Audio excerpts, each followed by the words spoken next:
Chronicles 24.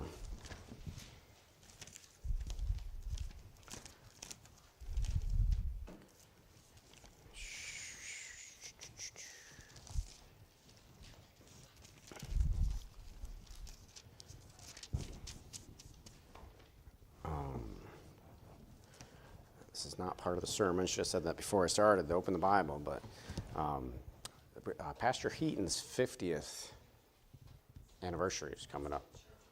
The church's 50th anniversary is coming up. We're going to be doing something in October, the beginning of October.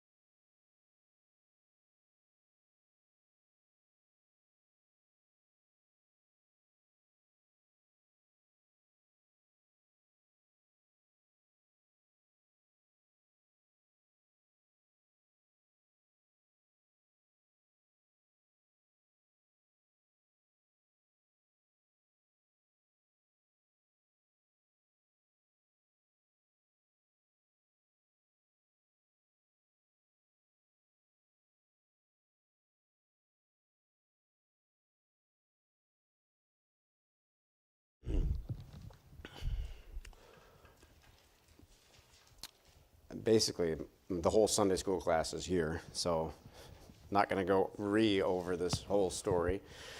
But we're going to look down here in verse 22, and it talks about Joash. And it says about Joash, the king, remembered not the kindness which Jehoiada his father had done to him, but slew his son. And when he died, he said, "The Lord look upon it and require it." Now, we got to go over the story just a hair, but Joash, remember, was, his grandmother was Athaliah. And if you want to just glance back up in verse 7, it mentions Athaliah. Joash, his grandmother was Athaliah. Athaliah's son was Ahaziah, and Ahaziah was a bad king, but they were joined together. Judah and Israel were joined together in marriage, and Athaliah came down from Ahab's family and tried to destroy the kingdom. And then when Ahaziah, Athaliah's son, died, Athaliah tried to take over the throne, and it says that Athaliah killed all of the royal seed. She didn't want there to be any children left. She went out to kill everybody. She had some some conspired, preconceived plan of her own that was going to be to conspire to take over the throne. And so she killed all of the kids, all of the seed of the king, so that she could be queen. And the only reason that Joash survived was because his uncle and aunt, Jehoiada, and Jehoshabeath, I think. Jehoshabeath? I see it. Jehoshabeath. In 22:11, I see her name there. And by the way, 22:10, it says all of this, 22:10, 11, and 12, that Joash was threatened to be killed, and he survived strictly and only because Jehoiada, the priest, took him, hid him, and saved his life, and they hid him in the temple for 6 long years. And I guess that means that Athaliah never went into the temple, I guess. I don't know. For 6 years, this man's surviving because of his uncle and because of his aunt, Jehoshabeath, and Jehoiada. Hebrew is such a different language than ours, isn't it? and then he comes of age, chapter 24, verse 1, and becomes king. Joash becomes king, and he became king. He was a good king all the days that Jehoiada was his counselor, right? 24:2, it says that. So towards the end of his life, Jehoiada dies, and Joash remembered not the kindness that his father had shown unto him. Joash remembered not the kindness that Jehoiada showed him. And it mentions here, verse 20 of 2 Chronicles 24, verse 20, the Spirit of God came upon Zechariah, the son of Jehoiada, the priest. So Jehoiada has a son whose name is Zechariah. Zechariah comes and preaches against Joash. And Joash, in the moment of his sin, remembers not the kindness which Jehoiada, his father, had done to him, but slew his son. And when he died, he said, "The Lord look upon it and require it." So it's a sad story. I was somewhat introduced to this idea of remembering what people did by a missionary over in Ukraine when I was over there, and we'd have this guy show up to church, and this guy he was the town drunk. Everyone in town knew this guy. You'd see him out in the streets drunk throughout the week, and he had no respect, no income, no reputation. Just everybody knew exactly who he was, and he would come to our church. And of course, that puts a nice reputation on our church too, doesn't it? And he'd keep coming, and he would, just waste our time talking about nonsense. And I'm just kind of like, why aren't we, doing something about this guy, stopping him coming, because he's just wasting our time. He's not serious and giving us a bad reputation. And Brother Rue would be like, well, it's because of his mom.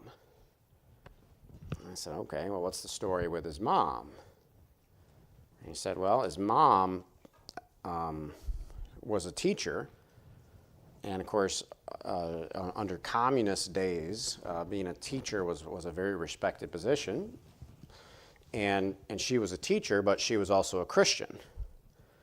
And so the communists they could not allow for a teacher, someone who's responsible for teaching kids, to include a belief about God inside of the teaching, even if it was just her own personal beliefs. They could not allow that.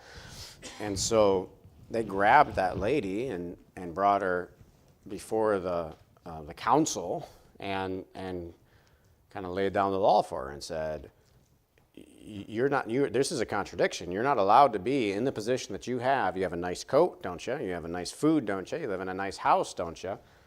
Like, all of that comes from the Soviet government. And she's like, no, sir, all that comes from God.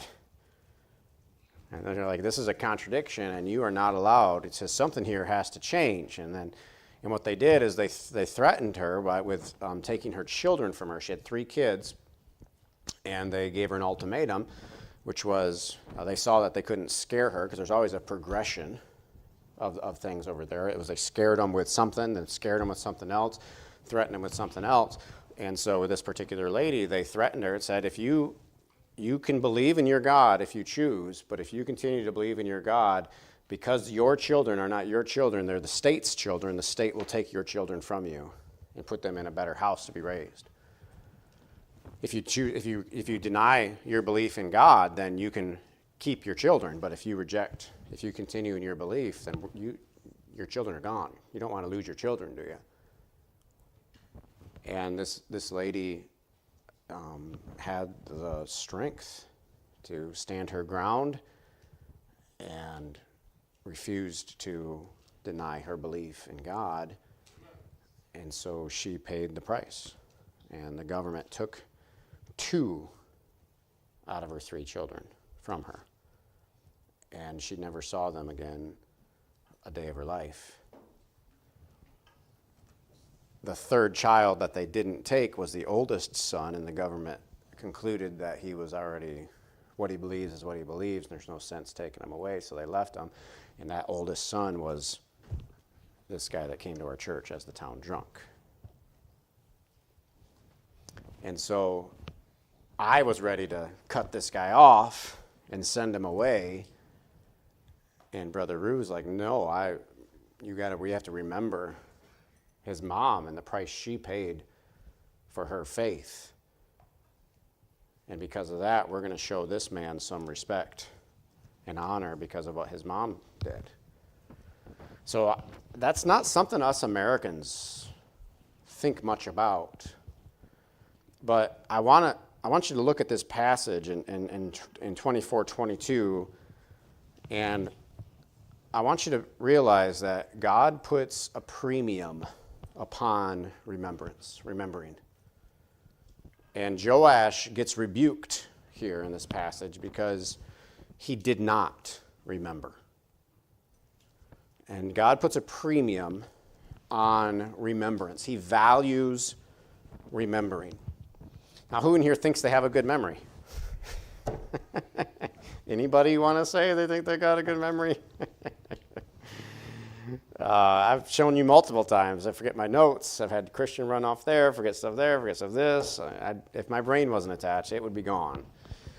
I can look at some of you, and I can say some of you have better memories than what I do. But nevertheless, if here's the thing, if God puts a premium on remembering, we're kind of in trouble with a lot of things. I think let's look, Ecclesiastes 1:11 says, of course, vanity of vanities starts off, Ecclesiastes chapter 1, vanity of vanities, saith the preacher, all is vanity. And he just kind of says the facts of life.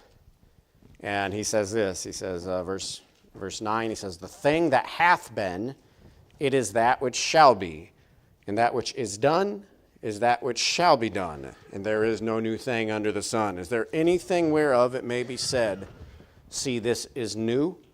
It hath been already of old time, which was before us. There is no remembrance of former things, neither shall there be any remembrance of things that are to come with those that shall come after. And I think I've noticed this in my own trap. You guys I'm sure have noticed it in your own lives. You ever take a second to think about it? Is you're going to get into a position where things are tight, and then you're wondering how you can make it, and then you do, and then you praise the Lord for making it, and then the next time comes, and you've forgotten how God took care of you the first time, and so you go back starting all over again, worrying the cycle over again, the new time. And I swear every evening, I don't swear every evening, that's a weird phrase right there.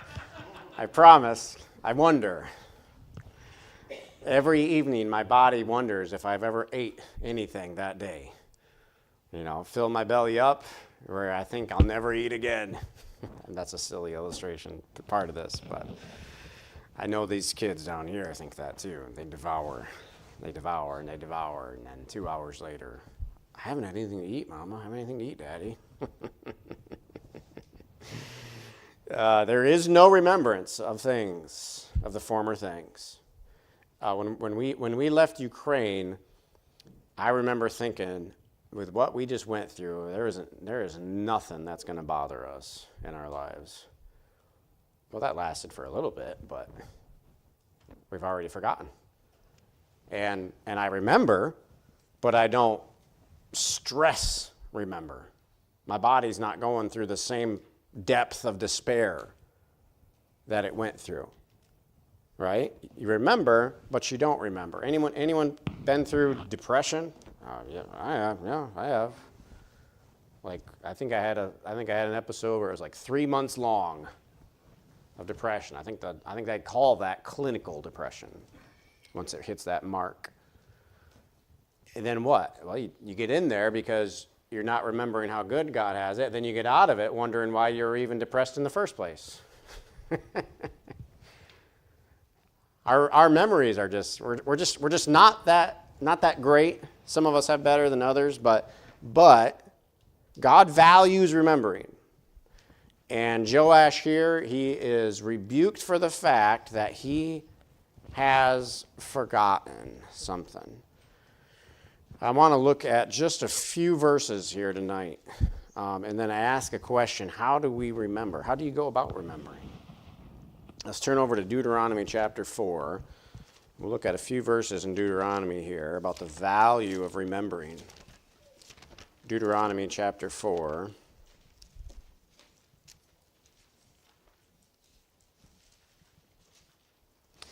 These are things God says throughout all of the law, much of the Bible, it talks about things like this. To remember is a wide topic throughout the Bible. And down in verse 7 is this. I have this kind of bracketed 7, 8, 9 in my Bible. I have it bracketed, stick out. What nation is there? What nation is there so great, who hath God so nigh unto them, as the Lord our God is in all things that we call upon him for? Talking to this is Israel. This is the nation that had God lead them in the deserts. This is the nation that physically protected them, physically blessed them. My guess is, and my assumption, my presumption is that there was never a nation that was cared for like God cared for Israel in a visible way, directly visible, cared for every single day. They didn't have to question about it. They didn't have to have a preacher preach to them about it. They saw it day in and day out, experienced it firsthand, and God reminds them, what nation is there so great, who hath God so nigh unto them, as the Lord our God is in all things that we call upon him for? And what nation is there so great, that hath statutes and judgments so righteous as all this day, which I set before you this day? I don't think there's any. I don't think there's any. America's a great nation. We're arguably one of the best ever in the whole existence of this world. I don't know that we're better than Israel was when she was obedient. But we also have some great things we could say about us. What nation is there so great as ours? The longest lasting republic that we have, from the one constitution that's existed for 250 years. It's a great nation. God's done great things here, but verse 9, of course, is where it hits at us. He says, only take heed to thyself, and keep thy soul diligently, lest thou forget the things which thine eyes have seen, and lest they depart from thy heart all the days of thy life. But teach them thy sons and thy sons' sons, especially the day that thou stoodest before the Lord thy God in Horeb, when the Lord said unto me, gather me the people together, and I will make them hear my words, that they may learn to fear me all the days that they shall live upon the earth, and that they may teach their children. So just one of many passages where God talks about remembering and taking heed that lest you forget. Take heed lest you forget. Another one over here would be over in Deuteronomy chapter 24. Deuteronomy chapter 24, and I want to look at, I got three little kind of learning passages, lesson passages here. We're going to look at one of these is in Deuteronomy chapter 24.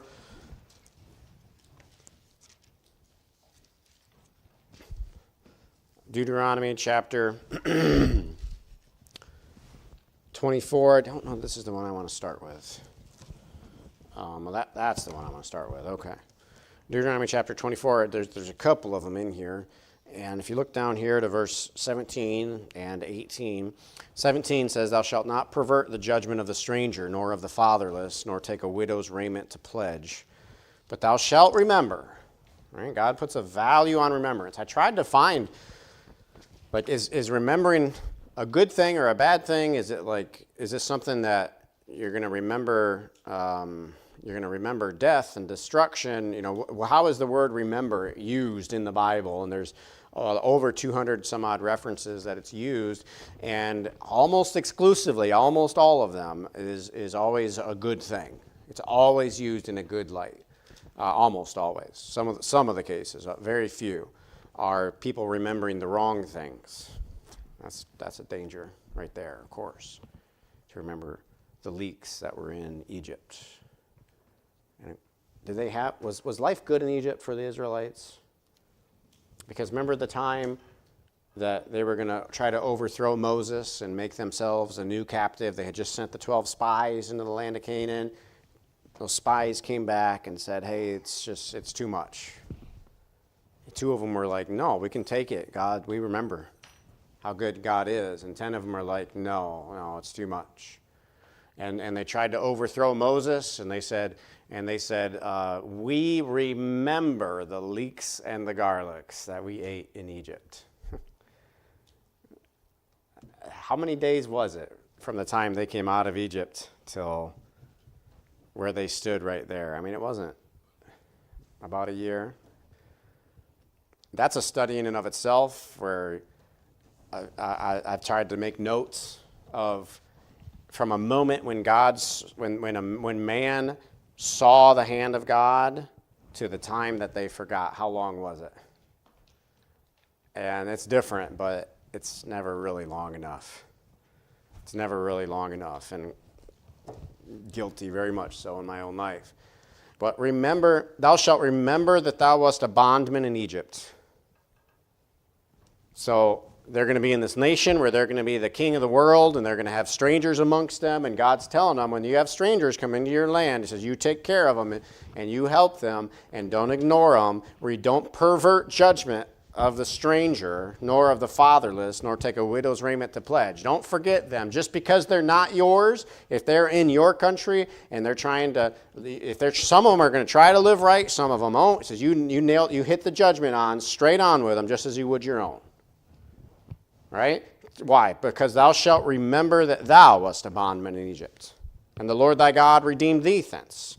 Therefore I command thee to do this thing. Of course, I think about that of when we got some new people coming to church right now, and this morning we had a couple people in church that they're kind of a little different. They're not where we are spiritually, emotionally, mentally, whatever you want to say. Maybe that's the wrong thing to say. But instead of me kind of criticizing and kicking somebody out because they're a stranger, it's like, no, I got to remember where I was without Jesus Christ, and I got to imagine myself where I would be without Jesus Christ in my own life. And anytime anybody hurts me or does anything to ruin me or attacks me personally, it's like instead of getting offensive and getting up in faces, you got to step back and you got to say, no, I remember how horrible of a person I am, but by the grace of God, there go I. I'll never forget, who was that preacher down in Texas? He was having a lawsuit, a defamation lawsuit about himself, and the county was out to get him, and he had to go to the courtroom to defend his whatever position on this day that he was doing, and it wasn't, who's the guy that sings? It wasn't him, was it? I think it was him. Yeah, I think it was Lester Roloff. I think it was him. It might have been it might have not been. So I remember the story. I don't remember. I said I'll never forget. Well, I already forgot the name. But I remember the story. I think it was Lester Roloff. I'm going to say his name, or maybe I shouldn't. But he had to defend himself against somebody trying to accuse him of something. So he had to go to the courthouse, and he got inside of an elevator, and somebody came. One of his accusers came into the elevator with him. Except it wasn't one of his accusers. It was just one of the bunch. They didn't know each other personally, and so it was kind of a popular thing at the moment. And so this guy gets into the elevator with Lester Roloff, and he starts bad-mouthing Lester Roloff to this guy. He's like, this guy's, I can get some punches into this guy. This guy will agree with me. And he's like, yeah, that Lester Roloff, he's a scumbag, isn't he? And Lester Roloff is right there. That Lester Roloff, he's a scumbag, isn't he? Yeah, he sure is. He's just worthless. He's a good for nothing loser, isn't he? Yeah, he sure is. And then I think that goes like he's a liar too, isn't he? And Lester Roth's like, oh no, I'm not a liar. I'm good for nothing loser, but I haven't been lying about this stuff. Remember, thou shalt remember, right? This was a commandment to the Egyptians, to the Israelites. You're going to be in a position of power. You're going to be exposed to people that you hate and that you don't agree with. Remember who you are and where you came from and how mighty God was to bring you out. That's a remember right there. That's going to help you. It's going to help you remember that you have been redeemed yourself. Deuteronomy 24 right here, if you glance back up here, verse 8 and verse 9. Here's another good one right here. And it says, take heed of the plague of leprosy, that thou observe diligently, and do according to all that the priests, the Levites, shall teach you. As I command them, so you shall observe to do. Remember what the Lord thy God did unto Miriam, by the way, after that you were come forth out of Egypt. I've looked at this, I've thought about this, I still don't really have a sermon prepared for this. I don't totally understand it all, but remember what the Lord did unto Miriam. By the way, isn't it in Numbers?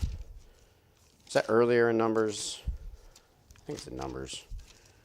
I'm seeing chapter 12 here, Numbers chapter 12. Remember what the Lord did to Miriam. What'd Miriam do? She murmured. She murmured against her older brother because God used all three of them. He used Aaron, he used Moses, he used Aaron, he used Miriam, he used all three of them. All three of them were used greatly by God, all of them. And Miriam comes and murmurs against Moses because of his wife. The wife was a stranger, didn't agree with that, didn't agree with how he was leading this thing, and murmured. So I know there's a lot to be learned from this, but she kind of got shut down by the Lord because of murmuring against Moses. You could say against the prophet, but I don't know. Moses was the leader there, yeah. But you just need to kind of be careful about talking about people when you don't need to do that. If there was a problem, Miriam could have just went to the Lord and had the Lord take care of it. If there's a problem, Miriam probably should have just taken a step back and just be thankful that God chose their family of losers to begin with. Right? What was special about Moses and Aaron and Miriam? There wasn't anything special about them.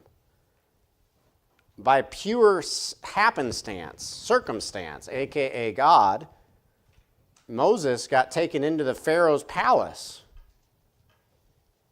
And he became second ruler in the land. And so their family was nobodies. And by pure chance, a.k.a. God, Moses becomes a great somebody. But they've forgotten already. They've forgotten that was designed and led by the hand of God. And now here she is over here criticizing things and techniques and whatevers about Moses. It says in this chapter here, it says that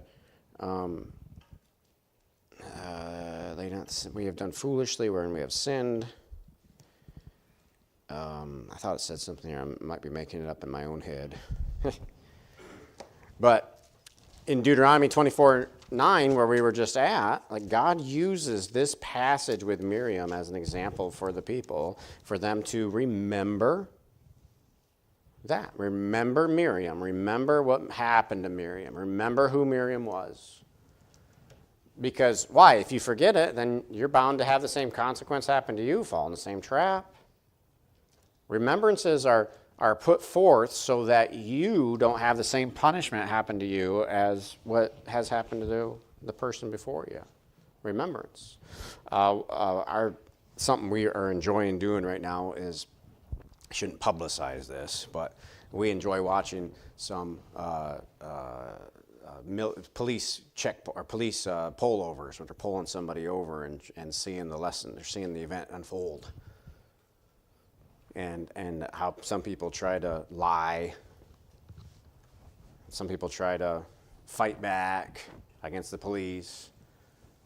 Some people try to smuggle drugs. And it's like every single one of those lessons, every single one of those videos is like there's a great lesson to be learned of life. And some of the saddest ones are when this girl gets pulled over and she's underage, under 16 or under 18, and she doesn't have a driver's permit, and so she lies and gives her sister's name and date of birth and says, I don't have an ID on me, and she gives her sister's name and date of birth and lies about it, and the police officer found out, and the penalty changed drastically. It changed from being just a mere fine, maybe, to now being, you're going to be arrested because you just committed a felony. All because she didn't own up to making a mistake. That's a serious change. It's like you look at those things, and if you can learn a lesson from those, well then, hey, if I get put in that same position, guess what I'm not going to do? I'm not going to lie about who I am just because I think I don't want to get in trouble. Which is, the Bible talks about that anyway. But I think one of the other saddest ones was when somebody let their friend in the car and their friend had drugs on them, serious drugs on them, and the driver was clean, not involved in it, but they got pulled over, and this person here had the drugs on him, and they found the drugs in this person's possession, right? Or it was in the purse, it was in the car, not in hand, not in their possession, but in their purse, in the car. And the driver, because the drugs were not in possession, actually on the person who was dealing the drugs, but in a bag that was in the car, the driver got charged with those drugs. And that's a sad thing. So I don't know, I shouldn't be advertising that, but we are enjoying watching those for the simple fact of we're learning these lessons of Miriam. And the charge that God says is remember what the Lord thy God did unto Miriam by the way. You know why you remember, so that doesn't happen to you, right? So it saves you some misery. You don't have to learn all the hard lessons yourself. You can remember them from when God does them to other people. Okay, one more over in Luke chapter 17. Luke chapter 17. Just these three little words in Luke chapter 17, verse 32. Another remember. It says to remember Lot's wife. And that's a tough one. That's a tough one. Remember Lot's wife. What was Lot's wife's? I mean, what happened? She turned around. Her whole house, her whole family, her whole existence was going up in smoke. And I'm sure there's a whole lot here to learn. But as she was walking away, running away to save their lives, what did she do? She turned to look. She turned back to see it and to be amazed at it, to cry over it, to weep over it, and say, how could... In that moment she turns back, done. Remember Lot's wife. Man, that's a tough one. That's a tough one. I'm just going to speak of personal experience, or maybe not personal so much, but as in this position's experiences. How many pastors get ruined because of sins? I heard a preacher talk about this the other day. He's an older man, like 80 years old, and he's just like, the sins that attack the pulpit. He's like, there's 4 of them. He boils it down to 4 of them. And he's like, he says, they're all 4 S's that you need to take care of from the serpent and the snake as he tries to attack. And he's like, number 1 is sloth. He's like, number 2 is silver. Number 3 is self.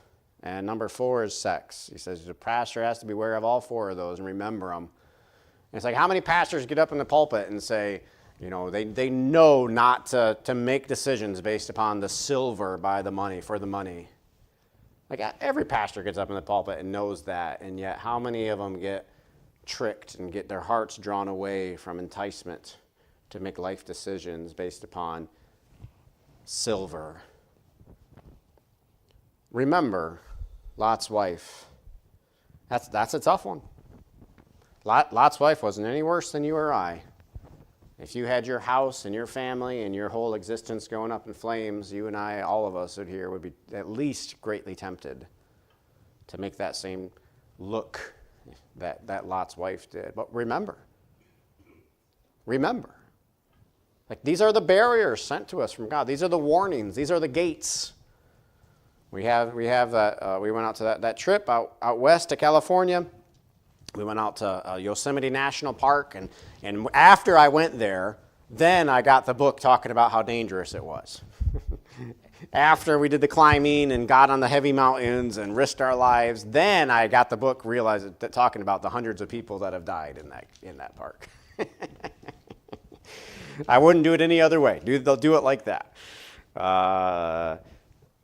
There's a lot of people that they died, and the reason they died And the commentator, the person writing the book who used to be a ranger, would say how sad each one was, but he says they'd go out in the wilderness and they'd find somebody that died in the middle of wintertime, and he said they went out there, and he says that person who was out there died because they stepped over one line that said path closed, and then they stepped over another barrier, a chain going across the entrance that said path closed in wintertime. He had to step over 2 entrances that were barred off, telling him not to go out there, warning him of the danger of being caught out there. And most people heed the warnings. Most people remember. But that man didn't. Remembering.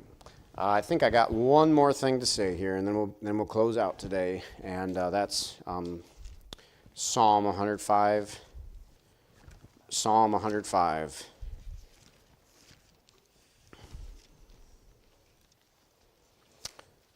The beautiful thing about God is this right here. God's memory never fails.